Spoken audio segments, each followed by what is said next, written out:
রাত্রেবেলা যখন একা একা গেম খেলতাম, এই যে ড্রাগনটা যখন আসতো কেমন জানি একটা সাউন্ড করে উঠতো, খুব ভয় লাগতো।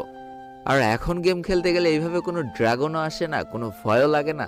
তবে আগের মতো মজাও আর হয় না। একটা সময় ছিল আমরা যখন স্কোয়াড নিয়ে গেম প্লে করতে নামতাম, তখন ইনিমি দেখলে রাশ করা তো দূরে থাক, একজন টিমমেট আরেকজন টিমমেটের 10 মিটার দূরে যেত ভয় পেত। কেন জানো? কারণ ওই টাইমে মানুষের মনে একটা ভয় কাজ করতো, একটা বার যদি মরে যায় 20টা মিনিট বসে খেলা দেখা লাগবে। আর ওই টাইমটাতে নিজের বাকি 3জন টিমমেট যদি মারা যেত, নিজের প্রচন্ড পরিমাণ অসহায় লাগতো, মনে হতো কোন বাগানে যে পলায় একটু বেঁচে থাকতে পারবো। আর এখন আমাদের স্কোয়াডে একসাথে না থাকলেও চলে, যে যার মতো রাশ করে বেড়ায়, একের পর এক ইনিমি কিল করি, মরে গেলে তো আবার রিভাইভ পেয়ে যায়। কিন্তু মজাটা কি আগের মতো হয়? একদমই হয় না। এখন সাধারণ মানুষের গ্রুপে যখন একটা ভিভ্যাজের প্লেয়ার যায়, সে যতখানি সম্মান পায় তার থেকে কয়েক গুণ বেশি সম্মান পেত সেই পুরোনো আমলের প্লেয়ার যার কাছে স্কাল মার্কস ছিল। ভাই বিশ্বাস করে এই স্কাল মার্কসটার যে কি পরিমাণ ভয় পাইতাম আমি, না ভাই, পুরোনো আমলের প্রত্যেকটা প্লেয়ার এই স্কাল মার্কসের ভয় পেত। এখন প্রতিনিয়ত আমরা নতুন নতুন ক্যারেক্টার দেখতে পাই, নতুন নতুন অ্যাবিলিটি দেখতে পাই, কিন্তু সেই ডিজে অলোকের মতো ক্যারেক্টার আর এনে দিতে পারবে তো?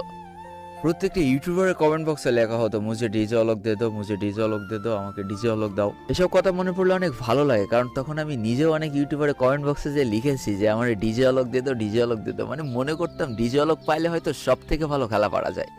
আর ভাই এখন তো গেমের মধ্যে গান স্কিনের কোনো অভাবই নেই।